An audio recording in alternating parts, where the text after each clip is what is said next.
ఈ దినవాక్య ధ్యానాంశము, పాపమునకు చోటు ఇయ్యకుడి. ఆదికాండం 3:10.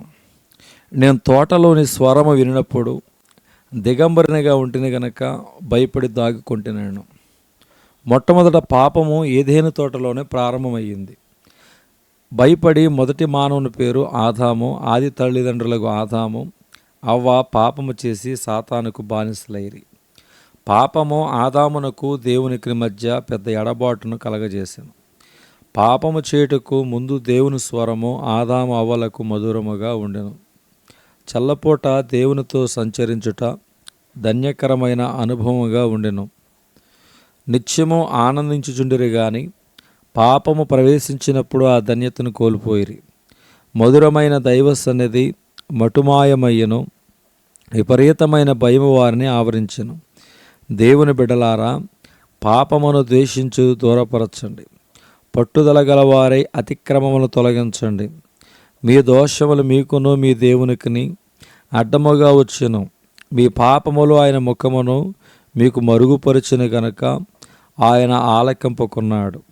యెషయా గ్రంథము 59:1-2.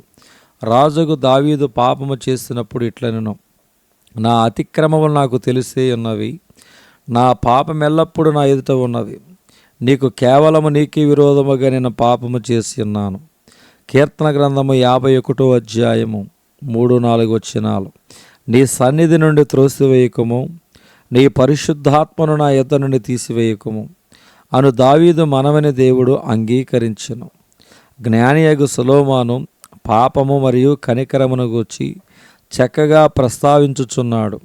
అతిక్రమములు దాచిపెట్టువాడు వర్ధిల్లడు, వాటిని ఒప్పుకొని విడిచిపెట్టువాడు కనికరము పొందును. సామెతల గ్రంథము 28:13. పాప క్షమాపణ అనునది మనలను రక్షణానందముతో నింపు అనుభవము. మన పాపములను మనం ఒప్పుకొనిన ఎడల ఆయన నమ్మదగిన వాడును నీతిమంతుడును గనక ఆయన మన పాపములను క్షమించి సమస్త దుర్నీతి నుండి మన పవిత్రుగా చేయును. 1 యోహాను 1:9. అందునిమిత్తమే ఆయన తన రక్తమును చిందించెను. యేసు రక్తము ద్వారా కడగబడి పరిశుద్ధపరచబడిన మనకు వెలుగులో నడుచు ధన్యత మరియు దేవునితో అన్యోన్య సహవాసమును ప్రభువు దయచేయుచున్నాడు. రోమాపత్రిక 8:15.